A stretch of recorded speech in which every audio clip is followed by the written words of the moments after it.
प्रिय छात्राध्यापक एवं छात्राध्यापिकाएं, सुप्रभात। आज हम लोग भारतीय विचारधारा के मूल तत्व और स्कूली पाठ्यक्रम में उसके प्रभाव पर चर्चा कर रहे हैं।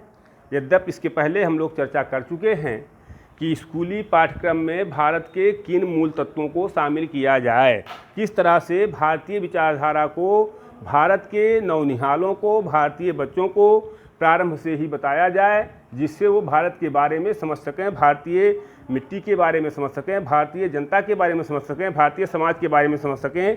तो प्रारंभ में, प्रारंभिक शिक्षा में या पाठ्यक्रम बनाते समय किन बातों पर ध्यान रखना चाहिए, इस पर हम लोगों ने चर्चा किया था। सबसे पहले ज्ञान की प्राप्ति, उत्तम स्वास्थ्य एवं पराक्रम पर चर्चा हो गई है, चारित्रिक एवं नैतिक विकास पर चर्चा हो गई है, योग एवं प्राणायाम पर चर्चा हो गई है कि योग एवं प्राणायाम को क्यों शामिल किया जाए, कैसे शामिल किया जाए, इससे क्या प्रभाव पड़ता है बच्चों के ऊपर। हम लोग धर्म की महत्ता पर चर्चा कर चुके हैं कि भारत में धार्मिक शिक्षा दिया जाना चाहिए कि नहीं दिया जाना चाहिए, इस पर चर्चा हो गई है। और ये भी कहा जा चुका है कि भारत एक धर्म प्रधान देश है, आस्था प्रधान संस्कृति वाला देश है, इसलिए भारत में धार्मिक शिक्षा का स्वरूप कैसा होना चाहिए, इस पर भी चर्चा हो गई है कि निश्चित तौर पर भारत के बच्चों की पाठचर्या में धार्मिक शिक्षा का समावेश करना होगा। डॉक्टर राधाकृष्णन का कथन भी है इस संबंध में। उन्होंने कहा है कि यदि भारत को अपने आप को दिवालिया होने से बचाना है तो उसे अपनी शिक्षा में धार्मिकता का समावेश करना ही होगा। इस पर भी चर्चा हो गई है। धर्म की महत्ता पे चर्चा हो गई है और निष्काम कर्म पे चर्चा हो गई है कि भारतीय विचारधारा निष्काम कर्म को महत्व देती है। गीता में भगवान श्री कृष्ण ने कहा है कि कर्मण्डे या वाधिस्ते माँ फलेश कदाचना, अर्थात फल की चिंता किए बिना कर्म में संलग्न रहिए। निष्काम कर्म अकर्मण्यता से दूर हटने का मार्ग बताता है। इसमें व्यक्ति कर्म का त्याग नहीं करता, अपितु कर्म में त्याग की भावना आती है। ध्यान दीजिएगा दोनों बात में, कर्म का त्याग करना और कर्म में त्याग की भावना आना, है दोनों विपरीत परिस्थितियां हैं। तो शिक्षा के द्वारा बालक में निष्काम कर्म करने के और अपने उत्तरदायित्वों को निभाने की शक्ति उत्पन्न की जानी चाहिए। आज जो हमारे देश की दुर्दशा है, आज नीचे से ऊपर तक कोई भी हर व्यक्ति में यह है कि अपने दायित्वों का निर्वहन सही ढंग से न करने की क्षमता या न करने का एक तरह से भाव उत्पन्न हो गया है कि काम न करना। तो ऐसी स्थिति में जब बच्चों को प्रारंभ से ही हम मोटिवेट करेंगे, प्रारंभ से ही हम ऐसी चीज़ों का समावेश पाठचर्या में करेंगे कि जिससे उनके अंदर ये भावना आएगी। तो निष्काम कर्म की बात कही गई है। संस्कृत की महत्ता की बात कही गई है कि भारतीय विचारधारा के वाहक के रूप में संस्कृत भाषा प्रारंभ से जुड़ी हुई है। आपको मैं बता दे रहा हूं कि भारत को छोड़कर 80 देशों में संस्कृत का पढ़ाई हो रहा है, 80 देशों में, और भारत में संस्कृत को कोई पढ़ना नहीं चाहता, कोई पढ़ाना नहीं चाहता। क्या कारण है? भारतीय संस्कृति, भारत में जो संस्कृत है उसमें अपार ज्ञान विद्यमान है, लेकिन हम उसको लेना नहीं चाहते हैं। तो आज भी संस्कृत उतनी ही सशक्त भाषा है जितनी पहले थी। गूढ़ ज्ञान, दर्शन, साहित्य और वैज्ञानिक खोजों के लिए संस्कृत आज भी बहुत उपयोगी और महत्वपूर्ण है। स्कूली पाठ्यक्रम में हिंदी के साथ साथ संस्कृत का पठन पाठन इसी दिशा में उपयोगी और उपादेय है, इसलिए इसकी उपयोगिता को सिद्ध करने के लिए पाठचर्या में इसको शामिल किया जाना चाहिए। विविधता में एकता, ये भारत की विशेषता है। हम लोग जानते हैं कि हमारे यहाँ विभिन्न धर्मों के, विभिन्न जातियों के, विभिन्न वर्गों के लोग रहते हैं और भारतीय विचारधारा की एक मौलिक विशेषता है विविधता में एकता।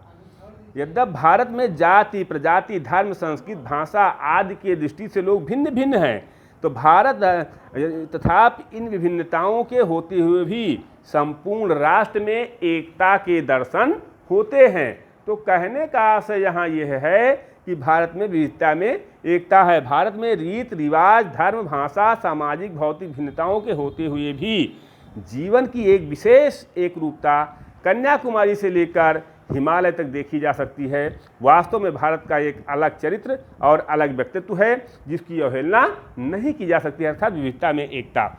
समन्वयवादिता, भारतीय विचारधारा की एक विशेषता समन्वय स्थापित करने की है।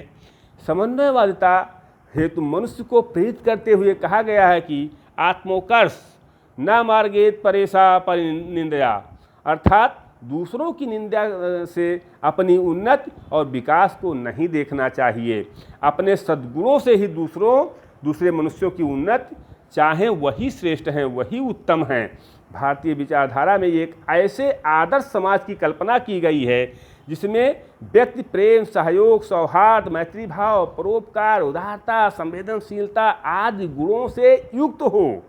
इन गुणों से युक्त व्यक्ति ही समाज में समन्वय स्थापित कर सकता है, समन्वय स्थापित करने में सक्षम हो सकता है, सफल हो सकता है। तो भारतीय विचारधारा सबको अपने में और अपने को सब में देखने की प्रवृत्ति रखती है।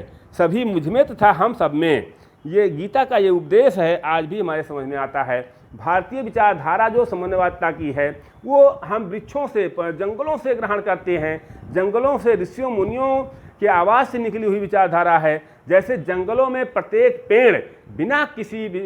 वृक्ष बिना किसी वृक्ष को नुकसान पहुंचाए हुए अपना विकास करते हैं, उसी प्रकार से समाज में हम लोगों को भी, मनुष्य को भी बिना किसी दूसरे मनुष्य को नुकसान पहुंचाए हुए अपना डेवलपमेंट करना चाहिए, अपना विकास करना चाहिए। तो इस चीज़ को हमको भारतीय बच्चों की पाठचर्या में शामिल करने की आवश्यकता है। महापुरुषों और संतों, महान व्यक्तियों का आदर सम्मान भारतीय विचारधारा में सदैव से महापुरुषों, संतों, समाज के श्रेष्ठ व्यक्तियों के प्रति श्रद्धा, सम्मान और आदर का भाव रहा है।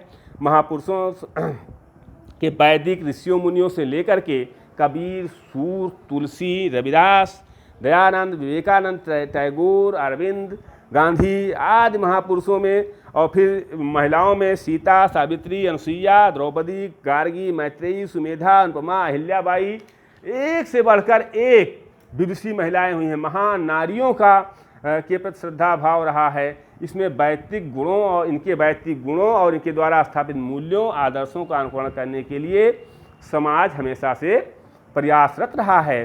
स्कूली पाठ्यक्रम में इनको स्थान देकर समाज में श्रेष्ठ व्यक्तियों का निर्माण किया जा सकता है। बालक बालिकाओं में प्रारंभ से ही इनके प्रति आदर भाव समर्पित करने का प्रयास किया जा सकता है। एक चीज़ बहुत स्पष्ट है कि भारत इसलिए महान नहीं हुआ है कि भारत में सबसे पवित्र नदी गंगा बहती है और सबसे ऊंचा पर्वत हिमालय है, बल्कि भारत इसलिए महान हुआ है कि भारत में विश्व मानवों ने जन्म लिया है, महामानवों ने जन्म लिया है, जिसने विश्व को ज्ञान देने का काम किया है, जिसने विश्व को पथ प्रदर्शित करने का काम किया है, इसलिए भारत महान हुआ है। नारी के सम्मान की बात की जाती है। इसको, नारी के सम्मान को भारत में बच्चों के पाठचर्या में शामिल किया जाना चाहिए।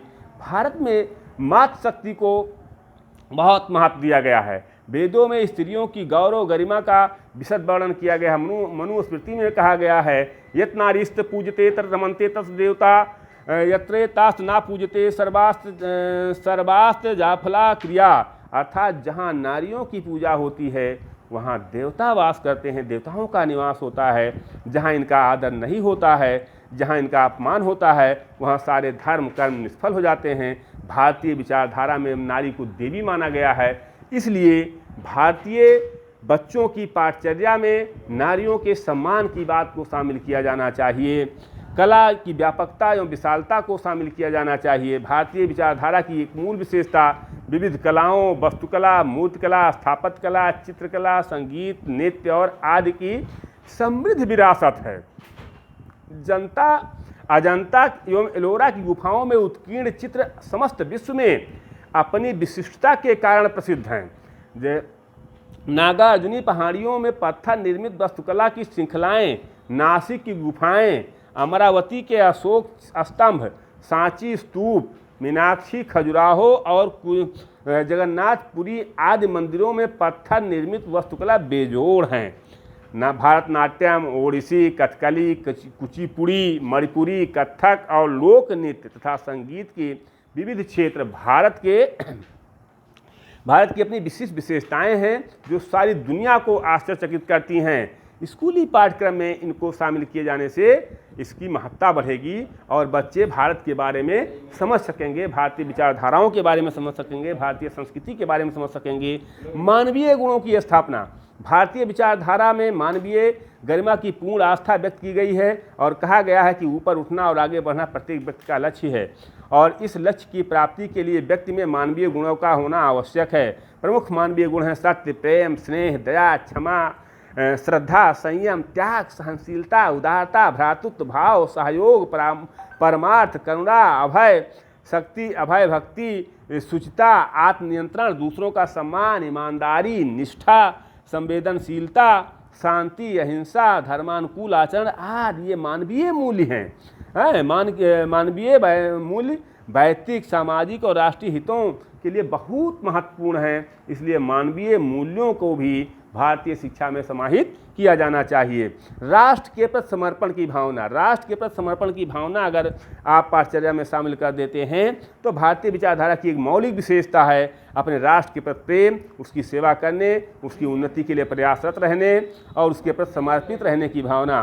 भारतीय विचारधारा में अपनी मातृभूमि को स्वर्ग से बढ़कर माना गया है। भारतीय संस्कृति में प्रत्येक व्यक्ति से अपेक्षा की गई है कि वह अपने देश की रक्षा, सुरक्षा, उन्नति, प्रगति और विकास के लिए सदैव तत्पर रहे। एक बात बहुत स्पष्ट है कि कोई भी देश अपने देश की, अपने राष्ट्र की सुरक्षा अपने सेना और पुलिस के हवाले नहीं छोड़ सकता है, बल्कि राष्ट्र की सुरक्षा देश के संपूर्ण नागरिकों के लिए होती है। और इसीलिए कहा गया कि 1 वर्ष की योजना है तो अन्न उगाओ, 10 वर्ष की योजना है तो पेड़ लगाओ, 100 वर्ष की योजना है तो मनुष्य बनाओ। और मनुष्य का निर्माण होता है शिक्षा के माध्यम से, अर्थात जब बालक को शिक्षा देंगे, प्रारंभ से उनकी शिक्षा व्यवस्था ऐसी करेंगे कि उनमें देश के प्रति लगाव हो, समर्पण हो, देश के प्रति उनकी विचारधारा अच्छी हो, तो निश्चित तौर पर बच्चों का देश के प्रति लगाव बढ़ेगा और देश आगे बढ़ेगा। और लास्ट पॉइंट है विश्व बंधुत्व की भावना। भारतीय विचारधारा संकुचित और संकीर्ण राष्ट्रवाद का प्रतिपादन नहीं करती। भारतीय विचारधारा उदार राष्ट्रवाद की विचारधारा है, अपितु ये तो वैश्विक मित्रता का प्रतिपादन करती है। प्रारंभ से ही वसुधैव कुटुंबकम का नारा देती है भारतीय विचारधारा। समस्त विश्व हमारा परिवार है, इस पर बल देती है। तो वसुधैव कुटुंबकम अर्थात सारी वसुधा हमारा परिवार और को भारतीय विचारधारा जीवन का आदर्श मानती है और संसार के सभी लोगों की मंगल कामना करती है, उनके प्रति सद्भावना रखती है। तो ये सारे बिंदु अगर भारत के बच्चों के पाठचर्या में शामिल कर दिया जाए, स्कूली पाठचर्या में शामिल कर दिया जाए, तो निश्चित तौर पर बालकों को प्रारंभ से ही भारत के बारे में, भारतीय मिट्टी के बारे में, भारतीय समाज के बारे में, भारतीय समाज की खुशबू आने लगेगी और एक उनका सर्वांगीण विकास होगा, अच्छा विकास होगा, जिससे भारत का ही नहीं बल्कि संपूर्ण विश्व को वो अपना परिवार मान करके और संपूर्ण मानव जाति के लिए लाभदायक होगा। इसलिए पाठचर्या में इन बिंदुओं को शामिल करना आवश्यक प्रतीत होता है। जय हिंद।